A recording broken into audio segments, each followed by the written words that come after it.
Hello, everyone. Thank you all for joining us today for our Identifying the Key Players for Third-Party Risk Management at Your Credit Union webinar. My name is Jessie Redmond, and I will be your host. On your screen, you should see multiple widgets that you can use, including Ask Question, Media Player, Slides, Related Content, Speaker Bio, Request Demo, and Help. If you are unfamiliar with our webinars, all the widget boxes are resizable and movable, so feel free to move them around to maximize your screen space. At the bottom of your screen in the toolbar are icon buttons you can use to show and hide the widgets. You can expand your slide area or maximize it to full screen by clicking on the arrows in the top right corner of the widget. If you experience any issues or have technical questions, you can use the Help widget or submit them along with any other questions through the Ask Question widget. Don't worry, we do capture all questions throughout the session.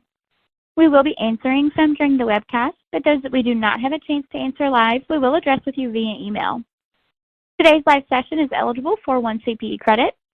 If you wish to receive this credit, please remember to be logged in individually with your own credentials, answer all 3 of the polling questions that will appear on your screen during today's presentation, be in attendance for the entire live 1-hour session, and complete the follow-up survey. We will send the link to that follow-up survey 24 hours after this live session.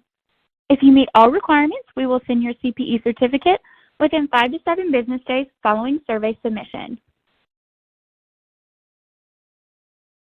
With us today, we have Christine Kitamura, VinMinder's Senior Content Manager of Education. She will discuss the different key players involved in third-party risk management activities at your credit union, as well as help clarify their roles and responsibilities. You will see a link to a copy of today's slide deck, a link to our website, a link to our samples library, links to our Who is Responsible for Third-Party Risk Management Toolkit, our How to Get Support for Third-Party Risk Management, Setting the Tone from the Top with the Board and Senior Management infographic, our Training New Vendor Owners Checklist, as well as a link to our library of additional resources, all within the Related Content widget. With all that being said, I would like to hand it over to Christine. The floor is yours. Hey everyone, and thank you for joining today's webinar. Today's session covers an important topic in third-party risk management that doesn't always get a lot of attention. For some credit unions, third-party risk management can be one of those business areas that isn't well defined. There might be a small team doing various activities, but there's no clear distinction between the roles and responsibilities of these individuals. So before we get into this webinar, I want to quickly go over the agenda. I'll begin by covering the key players or who's involved in third-party risk management and an explanation of a concept called the 3 lines of defense. I'm also going to discuss some of the roles and responsibilities of these key players and some tips on supporting them and enabling their success. This is going to be especially helpful if some of your key players are less familiar with third-party risk management activities. And finally, I'll review some regulatory requirements that are not only from the NCUA, but also a few other regulators that are good to know. Understanding these regulatory requirements is a good strategy to ensure that your key players recognize the importance of third-party risk management and why they need to fulfill their responsibilities. Okay, so let's start off with that basic question. Who is involved in third-party risk management? Now, if you're looking at this list and it seems like there's a lot of unfamiliar titles or teams, I just want to clarify that this might look a little different for your credit union. And also, the people on this list aren't necessarily involved in every aspect of third-party risk management. If you think about some of your activities like inherent risk assessment or performance monitoring, some of these roles aren't going to be involved at that level. The board of directors and senior management probably aren't going to be doing things like risk assessments or vendor monitoring, but they're still involved in the overall third-party risk management program at a higher level. So it might help to view this list of key players as individuals or teams that will in some way impact your third-party risk management program, whether you're communicating with them directly or their actions can somehow influence your activities. This is especially true of your third parties or fourth parties.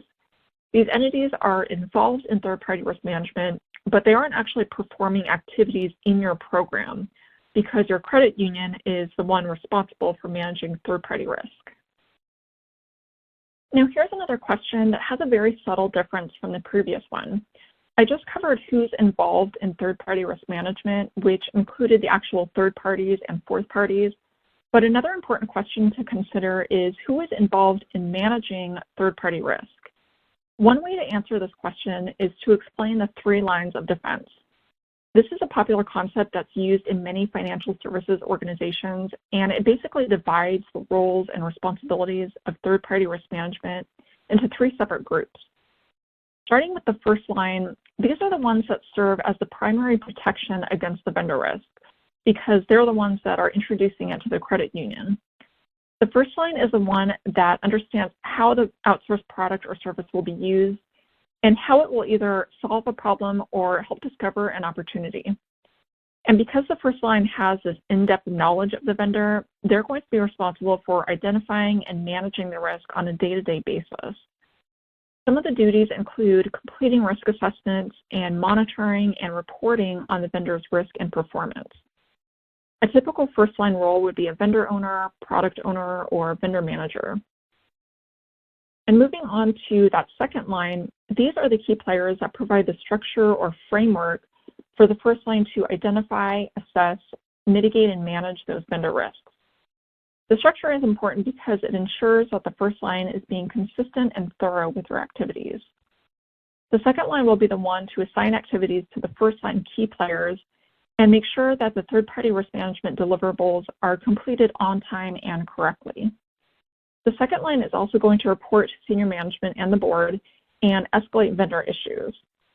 Some typical roles in the second line include third-party risk manager, vendor risk manager, your compliance department, a dedicated third-party risk management team, and internal or external subject matter experts. And finally, the third line is going to be responsible for overseeing the first 2 lines to make sure they're compliant with regulations and internal policies. The third line will be identifying any gaps or issues in the third-party risk management program, which can be done by performing internal audits and testing the first and second lines to validate whether their work is sufficient. Any regulatory or legal inquiries will also go through the third line. Internal audit would be a typical third line role, or others that provide oversight and accountability. Let's take a closer look at those 3 lines of defense, starting with the first line. So this is going to be your vendor owners, product owners, or vendor managers. I'm just going to use the term vendor owner to keep it simple. So vendor owners are engaging with the vendor on a day-to-day basis, meaning they know who to reach out to if there are any questions or concerns about the outsourced product or service. Vendor owners should also identify any issues that occur, such as declining performance or maybe a change to an existing risk. So you'll see here that they're responsible for quite a lot of important activities, which begins with determining the need for the outsourced product or service. The vendor owner will identify and manage the risk and will have the knowledge to do other things like set service level agreements and key performance indicators that are appropriate to the vendor. The vendor owner should also be managing and reporting the vendor's performance and addressing any changes. Just an example, if your vendor was providing customer service to your members and the vendor's performance was declining, that could create reputational harm. So it's essential that the vendor owner is continuously monitoring performance. And finally, vendor owners should be establishing and managing a vendor exit strategy, which basically means determining what will happen if for some reason the vendor needs to be terminated. So will the product or service be brought in-house, or will you select a replacement vendor, or maybe the outsourced activity will be discontinued. There's a lot of details to consider for an exit strategy, and the vendor owner will be responsible for establishing them. Now on to the second line of defense, which actually includes 2 types of key players. The first key player is going to be roles such as the dedicated vendor risk management team, or the enterprise risk team, compliance department, or vendor risk manager. And again, for the purpose of this conversation, I'll just refer to this role as the vendor risk management team. Basically, the second line should provide those policies, frameworks, and tools for the first line. The vendor risk management team owns and maintains the governance documents like the policy, program, and procedures, as well as any tools that are used to carry out your third-party risk management activities. The second line is also going to monitor the first line to make sure they're delivering accurate, timely, and high-quality work, like vendor risk assessments or questionnaires. They also act as the liaison between the vendor owners and subject matter experts during the due diligence process and any subsequent risk reviews after the vendor has been onboarded. Oftentimes, subject matter experts will require additional documents or information from the vendor. So it's up to the vendor risk management team to follow up with the first line to get them what they need. Another important responsibility is creating and distributing vendor risk management reporting for senior management, the board, or other relevant committees. This will generally be a very collaborative activity because they'll need to obtain data from the first line, such as information on the vendor's performance or risk. And this team will also respond to any requests that come from internal or external auditors or regulators. The other key player in the second line is going to be those subject matter experts. Now, this is a pretty broad term and can refer to many different titles depending on which risk area they're reviewing. Some examples would be a CPA or a financial analyst to review a vendor's financial statements, or an information security expert to review a vendor's information security policy. Subject matter experts can be either internal or external to your credit union depending on your available resources. External ones can be a great alternative if your credit union doesn't want to invest in additional full-time employees. It's most important to make sure that they're properly qualified to review and assess your vendor's documents. You don't want just anyone to review a vendor's financial statement or a cybersecurity policy because they're not going to have the expertise to fully identify red flags that can impact your credit union. So as these subject matter experts review vendor documents and other materials, they should be identifying any gaps or weaknesses in the vendor's controls. Like maybe your vendor has a business continuity plan that hasn't been tested in over a year. They should also provide a documented assessment regarding the sufficiency of the vendor's controls and state any concerns they have to the first and second lines. Sometimes a vendor's controls might be insufficient, but it's possible to remediate them either through reviewing additional documentation or evidence. The subject matter expert would then be responsible for providing a second assessment to validate whether the control has been remediated. Now we come to the third line of defense, which is essentially the audit function. This can be either your internal audit department or external if your credit union uses outside resources for this type of service. Overall, the third line should make sure that the first two lines are operating effectively and that they're complying with laws and regulations. So these are the key players that need to be very familiar with regulations from the NCUA and other agencies that state how your organization needs to manage its third parties. The third line will perform audits on the overall third-party risk management program and on individual processes and controls within the program, which might include the vendor selection process or the initial due diligence process. This allows them to identify any gaps or issues in these processes that might need to be addressed, such as inadequate approvals or documentation. These issues should also be formally written up and shared with senior management and the board when necessary, to keep them informed of where the program might be falling short. And keep in mind that the third line should be working independently from the first and second lines so they can provide unbiased evaluations. If the third line is actively involved in any third-party risk management processes or work products, that can create a biased opinion on how well something is working. The audit team will also be involved in responding to any regulatory or legal inquiries related to your third-party risk management program. And a final note about the third line, when they evaluate the program or processes and find issues, they should document them and monitor them until they're closed. This is a really important step because you don't want to create a situation where the audit team finds an issue and for whatever reason, it's just never resolved. Maybe it's forgotten because there are bigger priorities, or there's an assumption that one person was going to resolve it, but they weren't even aware of the issue to begin with. As many of us know, third-party risk management has a lot of simultaneous activities at different stages. So unless an issue is documented and regularly monitored, there's a good chance that it can be forgotten or deprioritized. The third line should also share best practices or advice on how to make improvements. Because they have that outside perspective, they can sometimes find ways to improve processes that the first and second lines weren't really aware of. And the third line should also be communicating with senior management and the board regarding any issues and keeping them informed while those issues are being remediated. Now that we've covered the roles in the three lines of defense, I want to take some time and review these other key players in third-party risk management.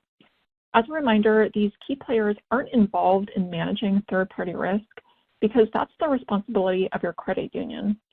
However, they do have their own responsibilities within the overall third-party risk management program. So first we have the third party or vendor.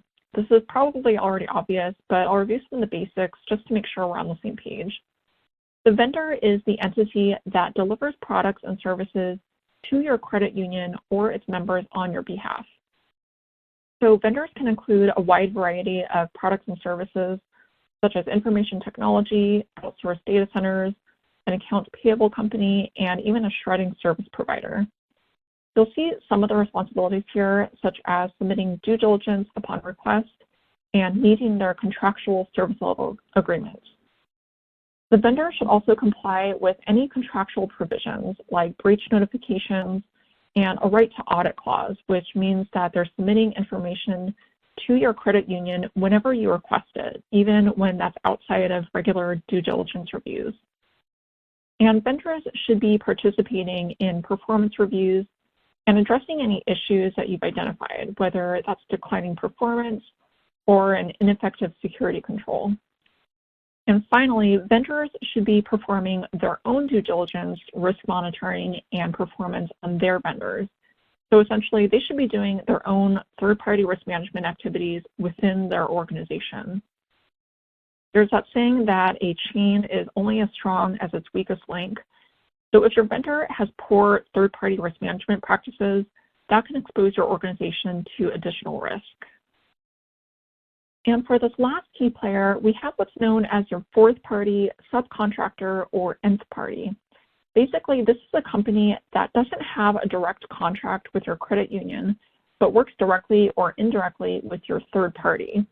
So if you can picture one of your vendors, they're going to have their own vendors or subcontractors. Like the example of an accounts payable company, they're going to have their own vendors that provide services like information technology or cybersecurity. Those are considered your fourth parties or nth parties, depending on how far they are in the vendor ecosystem. As you can imagine, this can get really complex very quickly, but it's important to remember that your third parties are responsible for managing them, not you. This is why you'll want to make sure that your vendor has effective third-party risk management practices in place. If your vendors aren't properly vetting and monitoring their own vendors, that can expose you to additional risk. And even though you'll have little to no control over these fourth parties, it's still good to be aware of those that are considered critical to your operations. That means identifying certain subcontractors of your critical vendors. So a fourth party is going to be responsible for complying with your vendor by submitting due diligence, meeting their service level agreements, and addressing any issues that your vendor identified. And this brings us to our first poll question of today's session. And this brings us to the first poll question of the day. You should see the poll question now in the slides area. If you have any issues, please feel free to send us a message using the Ask Question widget, and we will be happy to assist. As a reminder, if you wish to receive the CPE credit for today's session, you must answer all poll questions and be in attendance for the entire live session. This poll question is, who is responsible for most third-party risk management activities at your credit union? A dedicated third-party risk management team, a specific department such as compliance, procurement, finance, or legal, the board or senior management, vendor owners, other, or you're not sure? Christine, we have some time now to answer a question from the audience. Great. And this question is, what are some tips for keeping vendors accountable to their responsibilities? I think this is a really important question because it can be a common challenge for a lot of credit unions to keep their vendors on track and make sure that they're doing all of those things I talked about before, like submitting due diligence on time and participating in performance reviews and even meeting their service level agreements. So I would say that it's helpful to just communicate regularly with your vendor and remind them of their contract requirements if you notice that they're not doing something that they should be. Vendor contracts are often just filed away after they're signed, so it's easy to forget some of the details. So maybe the issue is that the vendor isn't submitting certain due diligence documents or they're not meeting their SLAs. In this case, go back and review the contract so you have something that you can show the vendor and remind them that these are the terms they agreed to. And finally, always remember to document these situations when your vendors aren't fulfilling their responsibilities, even if you consider them minor issues, like maybe they're submitting due diligence late or they're not responsive to your requests. These should be documented because it gives you a lot of good information that's helpful to review when it comes time to renew or renegotiate the contract. You might even realize that these issues are part of a larger problem and it's best to find a different vendor.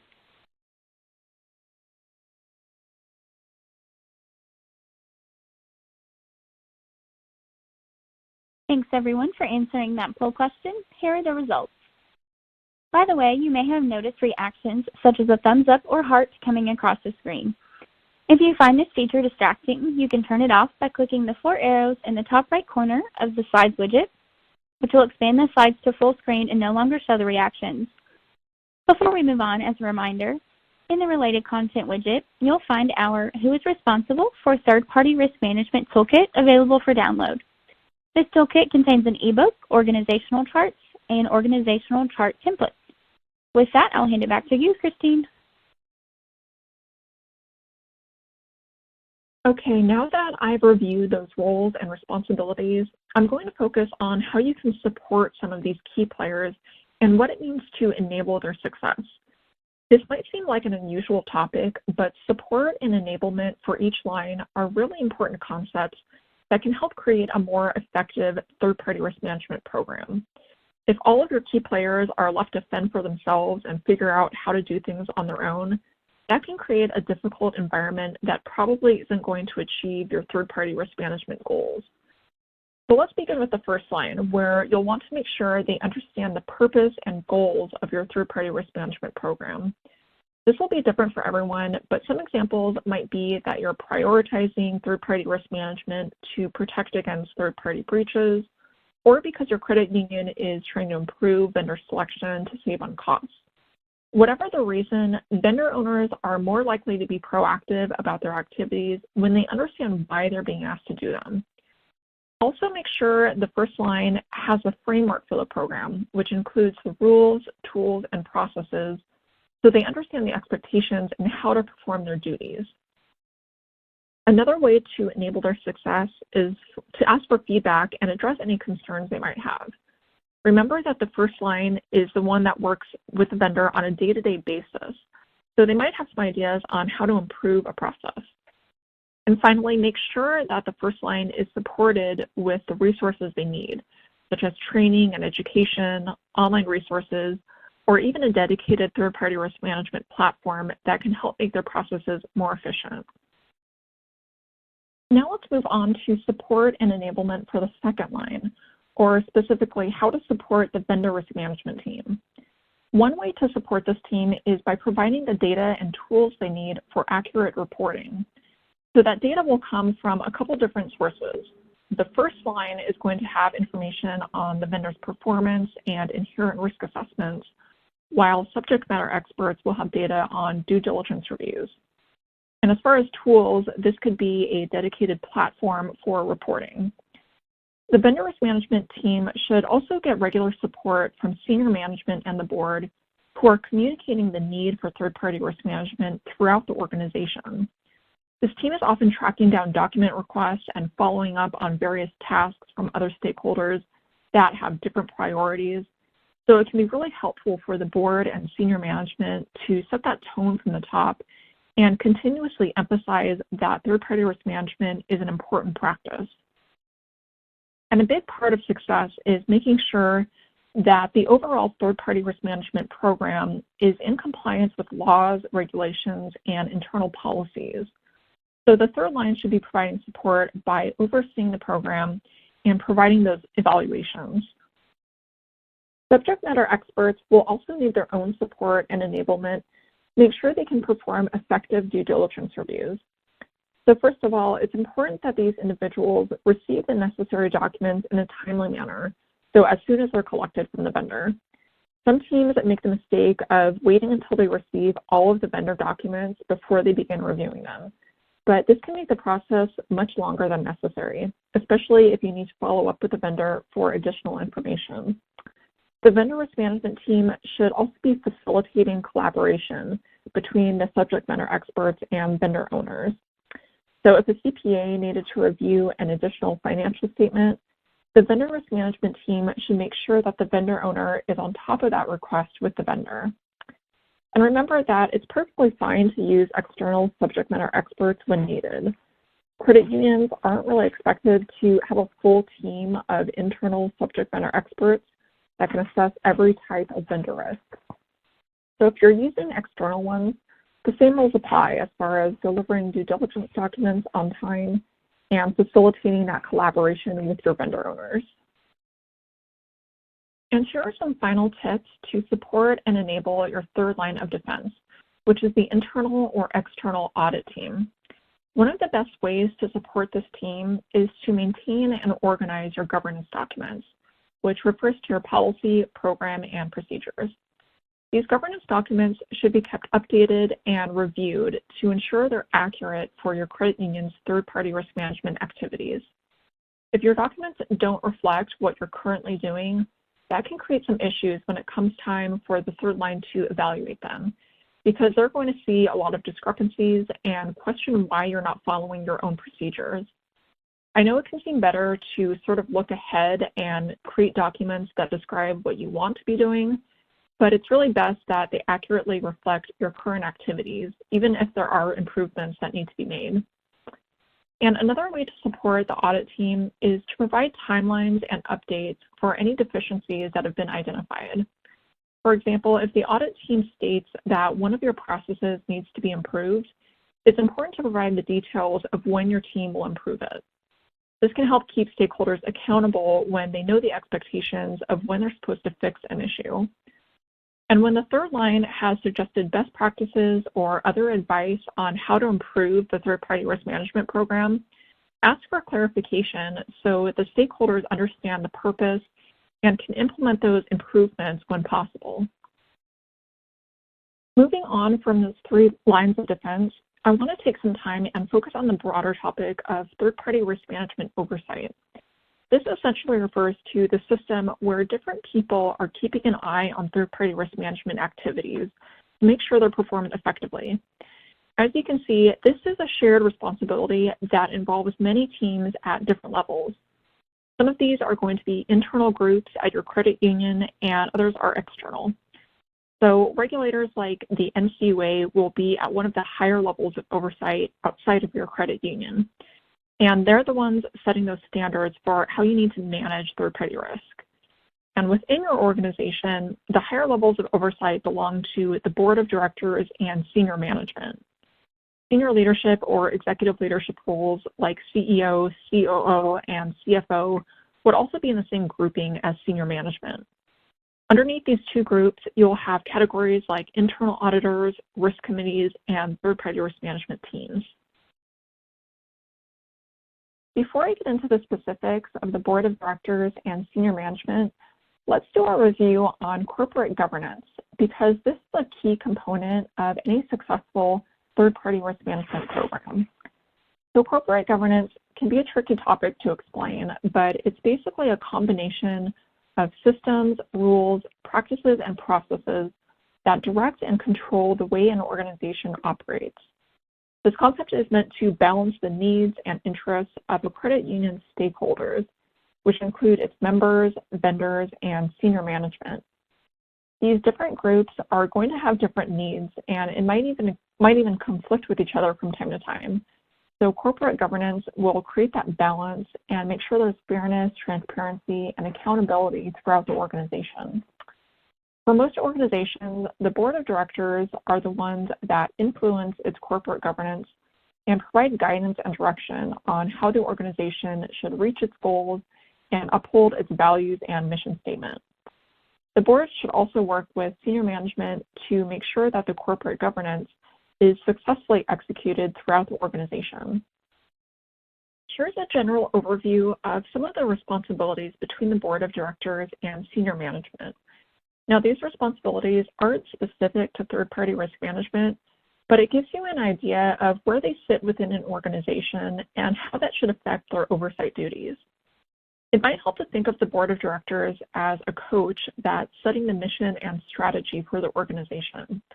Of course, this is going to be different for everyone, but this generally means that they're determining what the organization is trying to achieve and how it's going to achieve it. The board is the group that's selecting and evaluating the CEO, providing oversight on different programs and services, overseeing the financial management of the organization, and making sure there's enough financial resources for departments to operate effectively.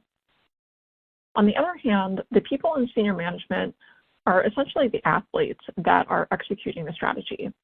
They provide direction for the rest of the credit union and help set goals that are aligned to those strategies. Senior management is also involved in planning and managing resources and executing and enforcing the organization's policies. It's important to understand both of these roles because they should be setting the tone from the top for your overall third-party risk management program. Tone from the top is a term that originated in auditing firms, and it basically means that an organization's leadership and management should be establishing its internal controls and ethics. For example, if senior management isn't complying with certain policies, there is this idea that employees are going to see this behavior and think that they don't have to comply either.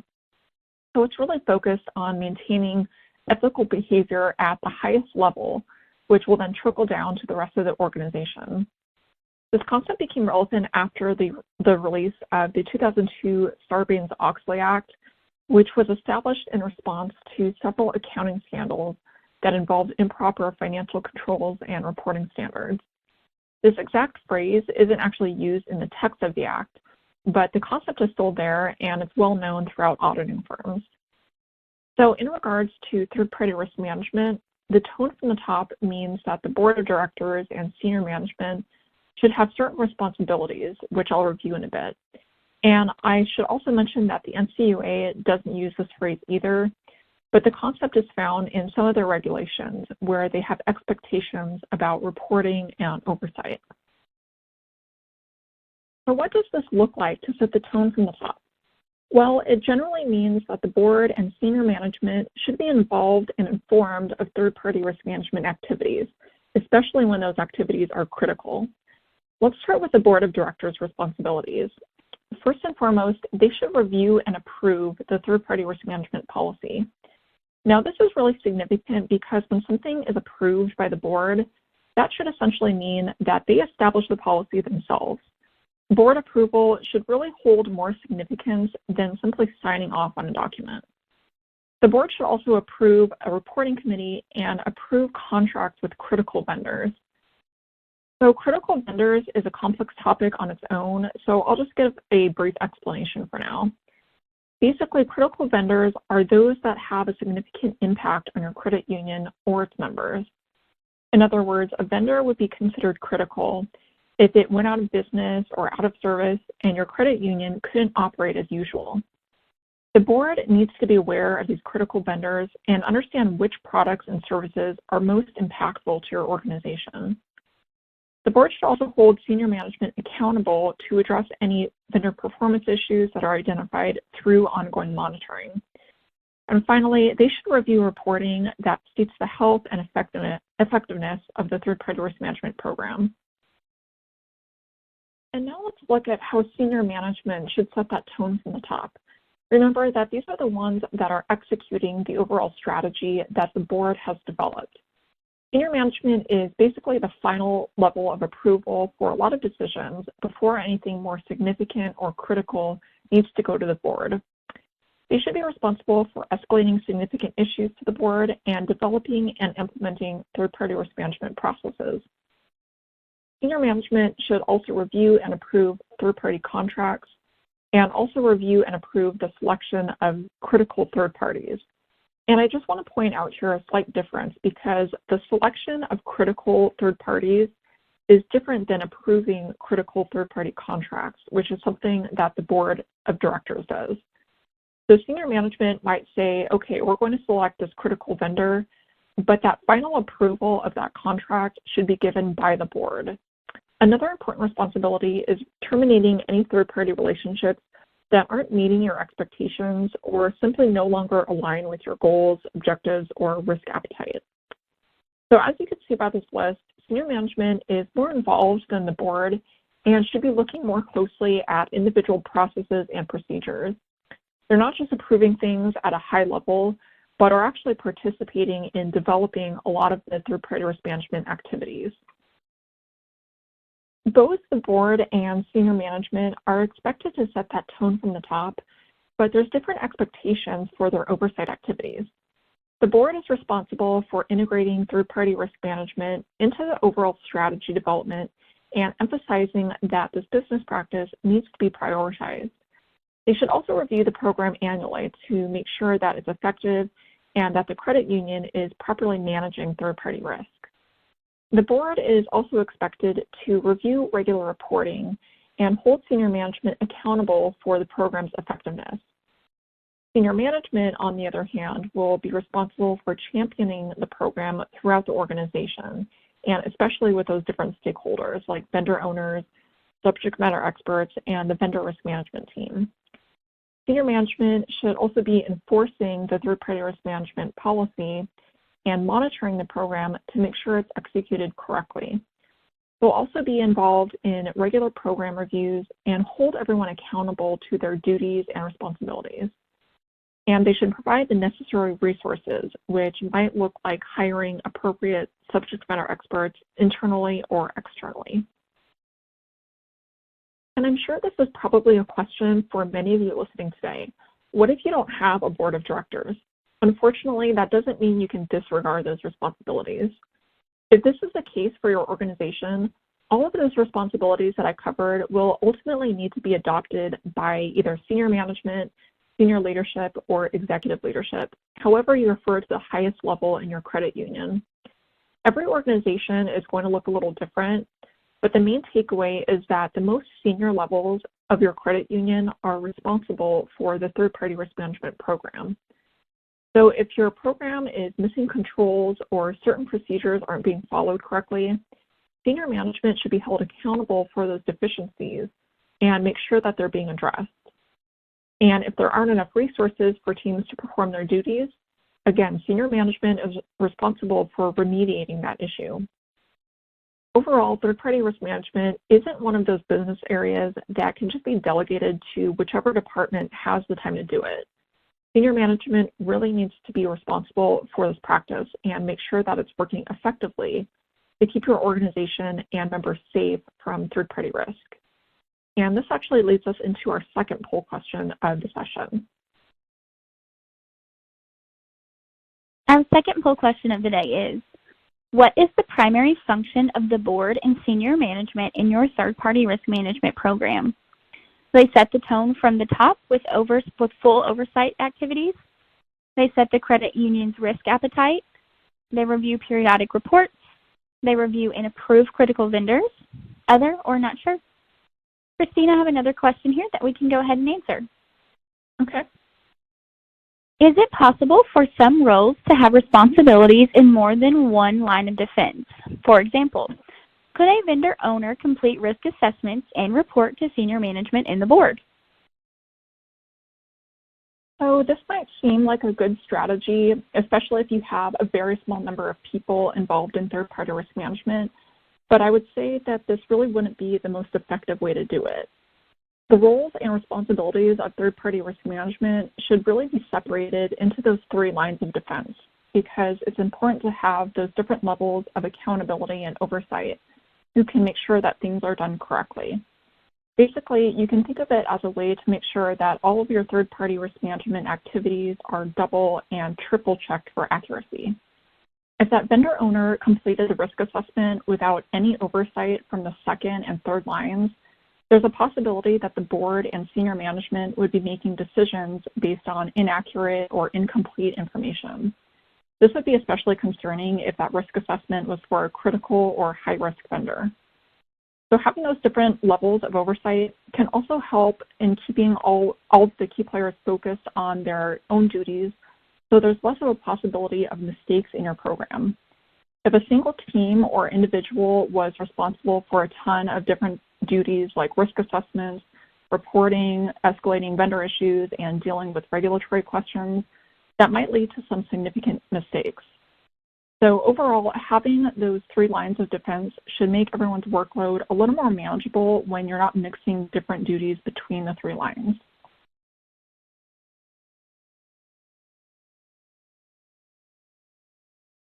Okay, here are those results. Thanks again, everyone, for taking the time to answer the poll. Before continuing, I would like to direct your attention to our How to Get Support for Third-Party Risk Management, Setting the Tone from the Top with the Board and Senior Management infographic that is available for download in the Related Content widget. As we've discussed the tone from the top and the Board and Senior Management in this presentation, this infographic is a handy resource to grab. Christine, back to you. As we start to wrap up, I want to discuss some regulatory requirements for credit unions and specifically what they say about oversight from the board and senior management. Starting with the NCUA supervisory letter on evaluating third-party relationships, this regulation gives a framework on how credit unions should plan, assess, and monitor their third-party relationships. When you read through the regulation, you'll see some references on reporting to credit union management and officials.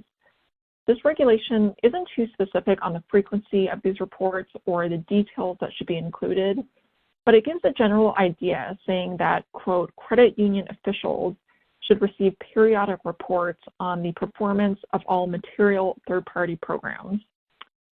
The next regulation we have here is the Evaluating Third-Party Relationships Questionnaire, which again gives these expectations that credit unions should provide periodic reporting to its officials.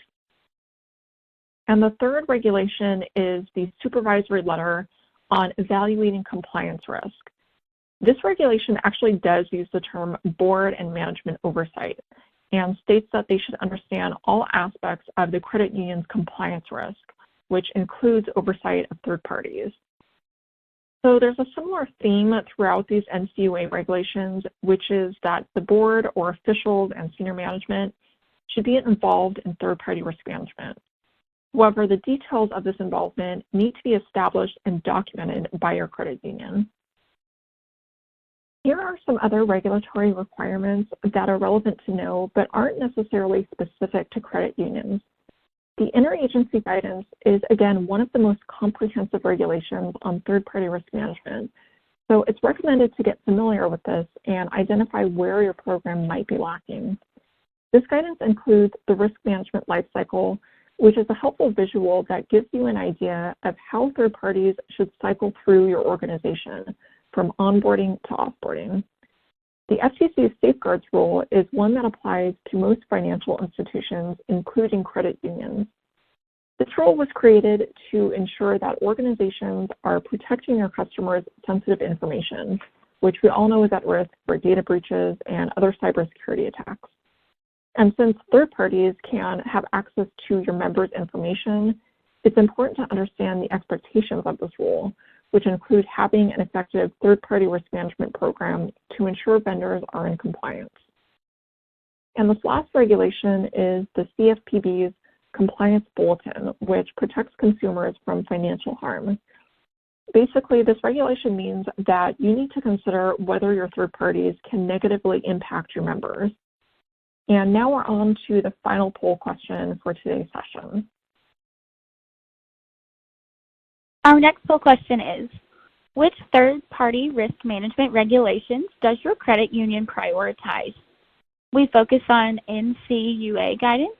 We follow the interagency guidance and NCUA regulations. We focus on NCUA guidance and use other regulations for best practices, other or not sure. Christine, let's go ahead and answer another question from the audience.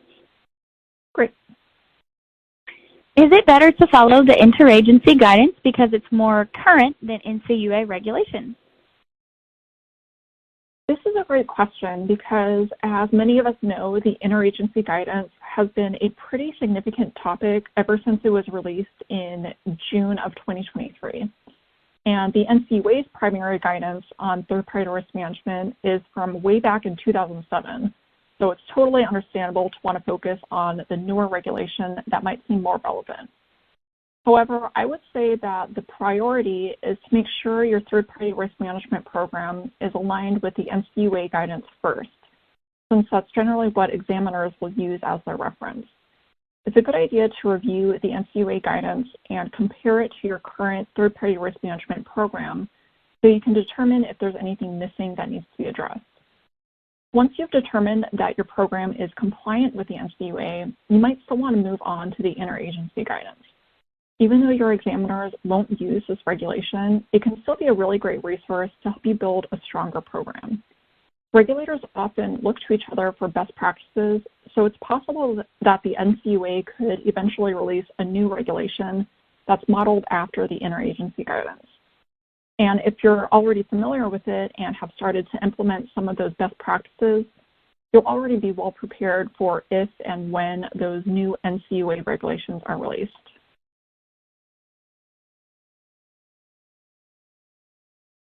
And here are those results. Thanks again, everyone, for answering this question. Quickly, I would like to mention that we have our training new vendor owners checklist in the related content widget. This checklist provides information on what vendor owners need to know to fulfill their roles and responsibilities successfully. Let's continue with the presentation. Back to you, Christine.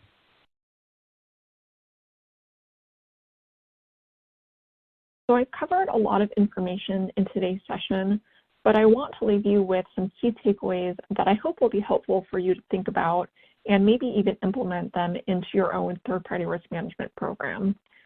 There's a lot of people involved in the overall third-party risk management program, but the three lines of defense are responsible for actually managing the third-party risk.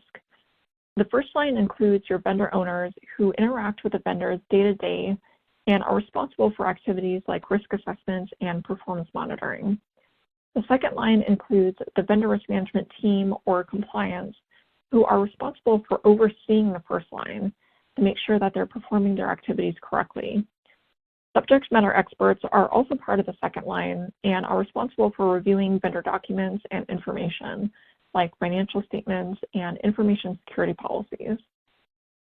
The third line is going to be the internal or external audit function, which evaluates the overall third-party risk management program and identifies any gaps or makes suggestions on how to improve. I discussed some ways in how each line of defense can be supported and enabled for success, which often means providing resources and education and maintaining proper data and documentation so reporting is accurate. I also reviewed how corporate governance is an important part of third-party risk management oversight, and how the board and senior management should be setting the tone from the top with certain activities like developing the strategy, reviewing the program for effectiveness, enforcing policies, and monitoring the program to make sure that each stakeholder is performing their duties correctly. And if you don't have a board of directors, those responsibilities should belong to senior management or the highest level of leadership at your organization. The goal is that third-party risk management should be a collaborative business practice, but the overall responsibility belongs at the top of the organization with senior leaders. And finally, I went over a few third-party risk management regulations from the NCUA that state the expectations for the board and senior management to be involved in your program. Also, I just want to encourage you again to take some time and review the interagency guidance because it's a lot more detailed and has that risk management life cycle, which is really helpful and allows you to visualize how third parties should be managed in your organization. Great, thanks so much, Christine. Before we dive into more questions and answers, I would like to thank everyone for attending. I would also like to thank Christine for her time in sharing some important information. On your screen now, you will see our upcoming webinars.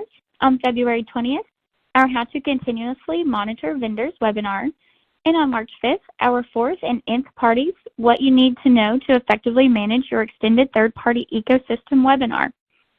We hope you'll be able to join us for those sessions. A link to register for those is in your copy of today's presentation slides. Let's now go ahead and answer some more questions that have come in during the session.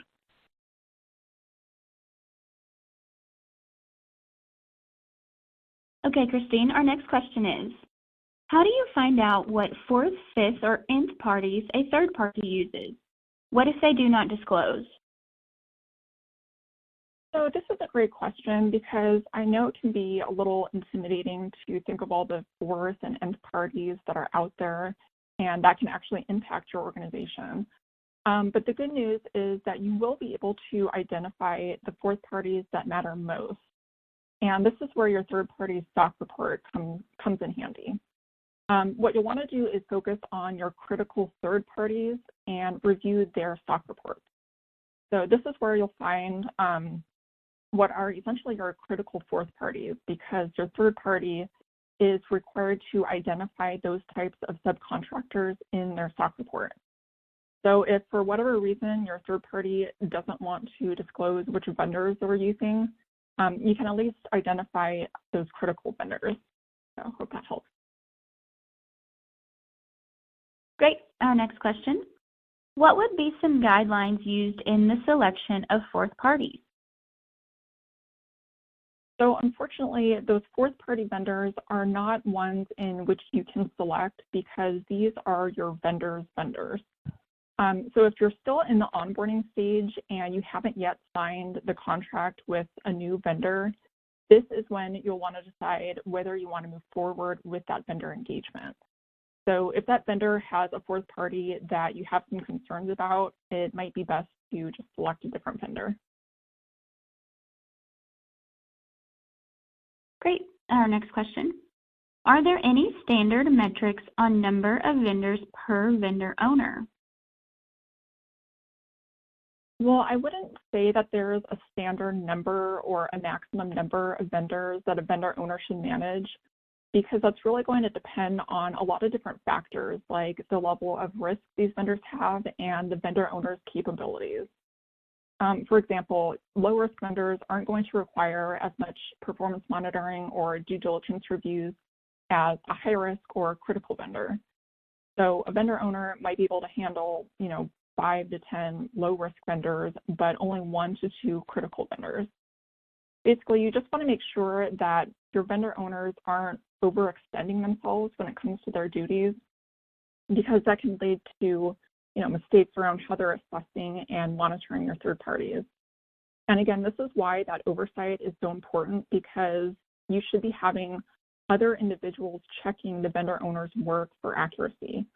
And if you're noticing that they're making a lot of mistakes or failing to complete things on time, that could be a sign that they're managing too many vendors. Great. Our next question. Should senior management identify and approve each vendor owner? So it's probably not necessary for senior management to be involved at that level of identifying and approving each vendor owner, especially when it concerns low-risk vendors. I think it would be just a little too much time and effort if senior management had to be involved in designating a vendor owner for something non-critical, like a new office supply company. However, senior management should have an awareness of the vendor owners that are managing critical vendors to make sure that your third-party risk management activities are being performed correctly. And this awareness generally comes from the second line of defense, who regularly reports to senior management and the board. So if you set that tone from the top and it's working effectively, there shouldn't be a need for senior management to identify vendor owners, because that's something that the second line is involved with. Wonderful. Our next question. How often should governance documents be updated?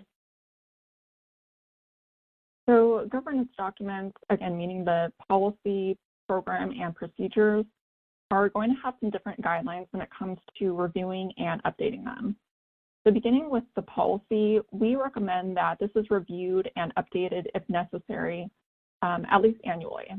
This is a good schedule to use because it gives you time to research any new regulatory requirements and review the policy with other stakeholders and get feedback. And keep in mind that the policy should also be reviewed and approved by the highest management level at your organization.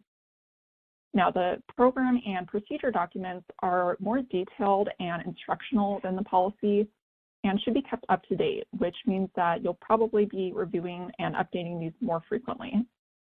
For example, let's say that you have a procedure document that describes how to initiate a vendor for onboarding, and you've been using the same procedure for a while, but recently your credit union has installed a new system. In this case, you wouldn't want to wait to review and update your procedure document until the next scheduled date, which might be months away. You would want to review and update it immediately. Just make sure that everyone is following the correct steps.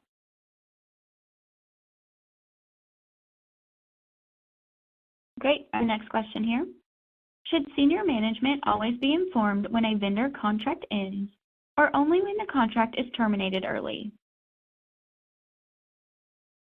I would say this really depends on the type of vendor because you don't want to be spending too much time on updating senior management regarding low risk or non-critical vendors.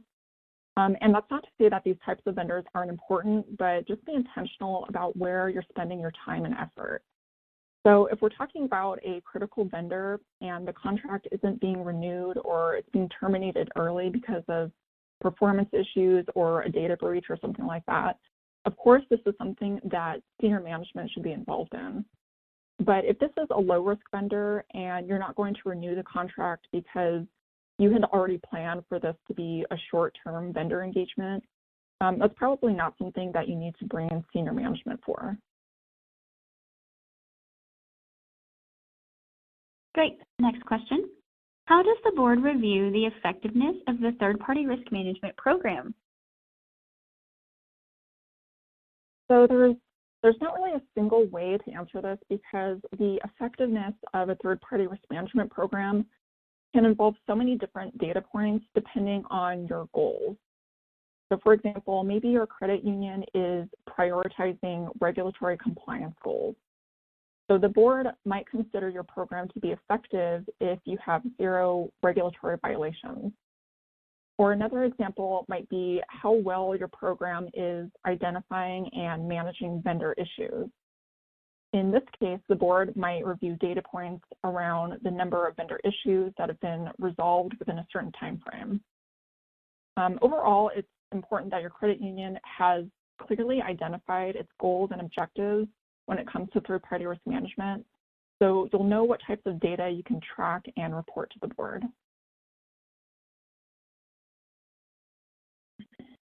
Great. Thank you, Christine. Unfortunately, that is all the time we have left for questions today. Thanks again, Christine, for taking the time to address some of those that came in. Any questions we did not have time to answer today, we will address offline. We would like to thank you all for attending and hope you found today's session valuable. A big thank you again to Christine for her time and content. You can ask even more questions inside of our third-party think tank, an online community that is dedicated to third-party risk professionals and free to join. Just because today's session has ended doesn't mean the conversations and questions must. Post your questions at thirdpartythinktank.com and see what your peers have to say. In the community, you'll find thousands of free educational resources related to third-party risk management topics, including third-party risk management roles, responsibilities, and governance to assist.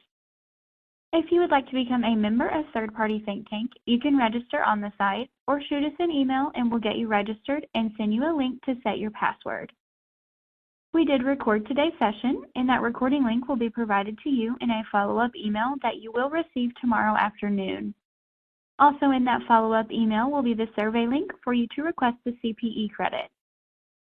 On behalf of Venminder, it has been a pleasure. Thank you and have a great rest of your day.